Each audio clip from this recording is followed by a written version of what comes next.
This is Talk Business and Politics with Roby Brock. Welcome to today's Talk Business and Politics Daily. I'm Roby Brock, joined by Cam Patterson. He is the new UAMS Chancellor, University of Arkansas for Medical Sciences. Good to have you with us. It's great to be here, Roby. And welcome to Arkansas. 55 days, and it's been a great ride so far. You've had a circuitous route to Arkansas: Vanderbilt, Emory in Atlanta, North Carolina, New York, now Arkansas. How did you find your way to the natural state? In a lot of ways, it's coming back home. I grew up in Alabama, and spent most of my career in the South. Was given the opportunity to be the senior executive at one of the largest hospitals in the U.S. in New York, and it was a great ride. But the call of the South was a strong one, and the opportunity to work at a statewide institution, the only academic medical center in the state of Arkansas, being responsible for 3 million people, with some challenges, but with a lot of upside opportunity. It was an offer that was too good to turn down. And we'll get to some of those. And your background is in cardiology as well as the business side of medicine, but what drew you to cardiology? Oh, cardiology is the opportunity to snatch life from the jaws of death. The great thing about being a cardiologist is that most of your patients do well, and they pat you on the back after you take them out of the cath lab and they say thank you. I think the hard part about being an administrator in medicine is that you don't get that kind of rapid reward. Your goals are long term. You're playing a long game. Yeah. So you've been here for 55 days. You've had enough time to at least do some initial assessment of UAMS, a situation that you came into that you've got some turnaround success in your background and experience. UAMS has been running a deficit, it's widely publicized. What's your assessment on the condition of things? My assessment is that some tough decisions were made over the last year that were probably the culmination of some problems that had existed for a while. And those tough decisions made by Stephanie Gardner as the interim chancellor and the leadership team here were the right decisions to make, as difficult as they were. I think coming out of the financial difficulty, UAMS is in a much stronger position. Our budget for the year that just began this month is balanced for the first time in at least 4 years, and I think it's a conservative budget. I think there's more upside than downside. We'll be back in a growth mode. We'll be back into thinking about innovation. We'll be back into thinking about new programs. It was a difficult year, but we're coming out of this in a strong position. All right. Does the legislature need to fund UAMS in a stronger fashion, do you think, or do you think UAMS needs to do more on its own? Both. I think that UAMS does an awful lot for the state of Arkansas. We can do even more. And the conversation that I would like to have would be about what more could UAMS do if we had more resources. Yeah.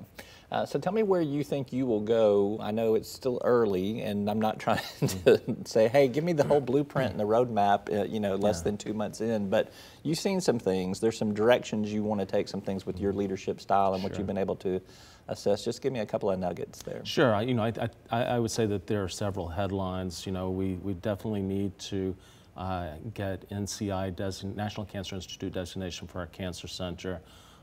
Proud of our stroke program and want to continue to see that grow, trauma, et cetera. But the big ticket items, I think, are a couple.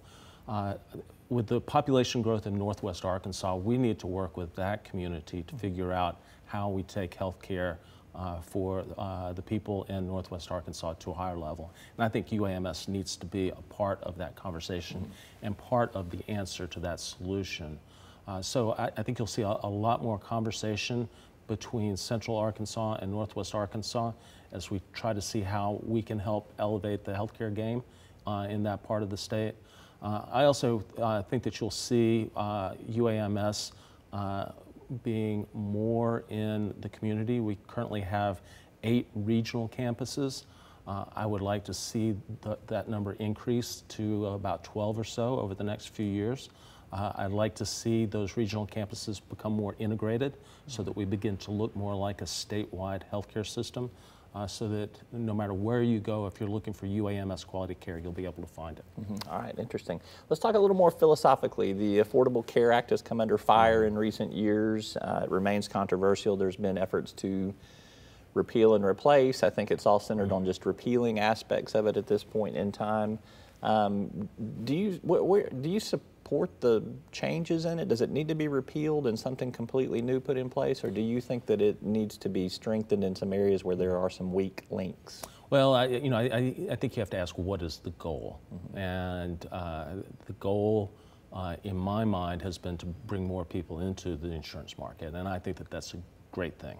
I think that that's good for us. It's good for our population. Because it's good for health, and it is also good at spreading the risk around in terms of insurance rates. Exactly.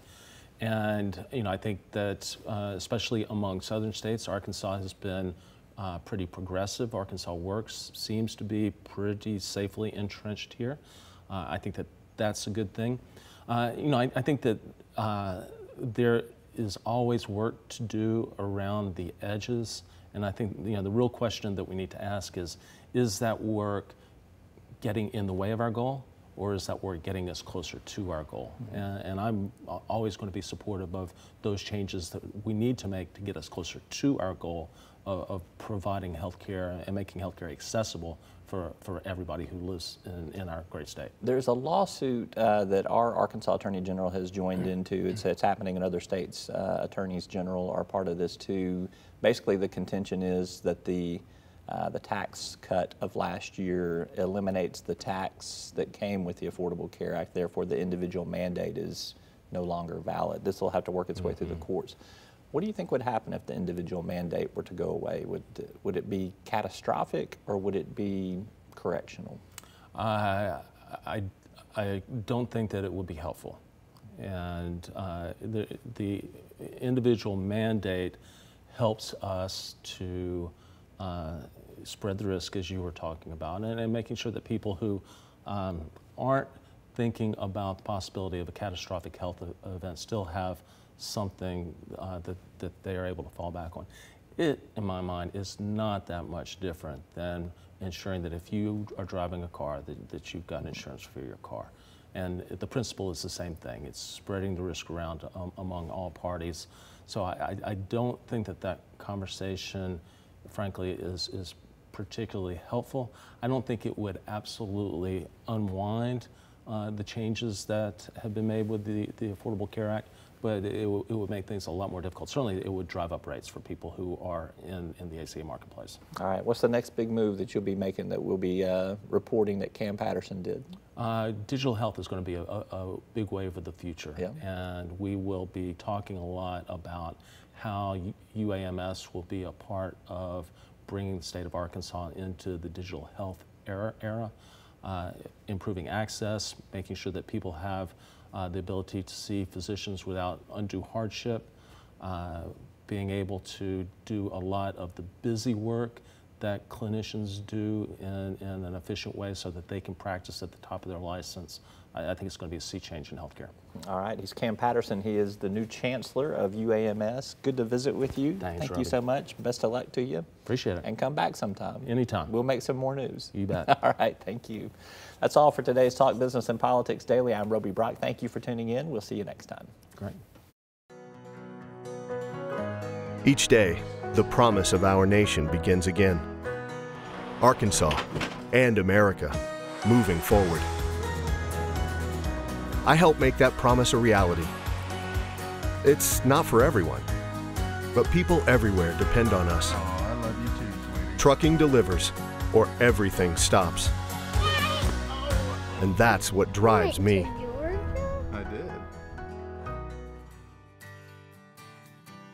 Arkansas Electric Cooperative Corporation provides electric energy across 2/3 of Arkansas.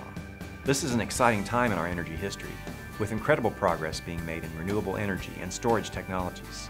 As our energy portfolio continues to diversify, we'll maintain an all-the-above strategy to provide reliable and affordable electricity. Ever since the first light bulbs were placed in our members' homes, the electric cooperatives have been the solutions provider for our members, and we want to continue that well into the future. day.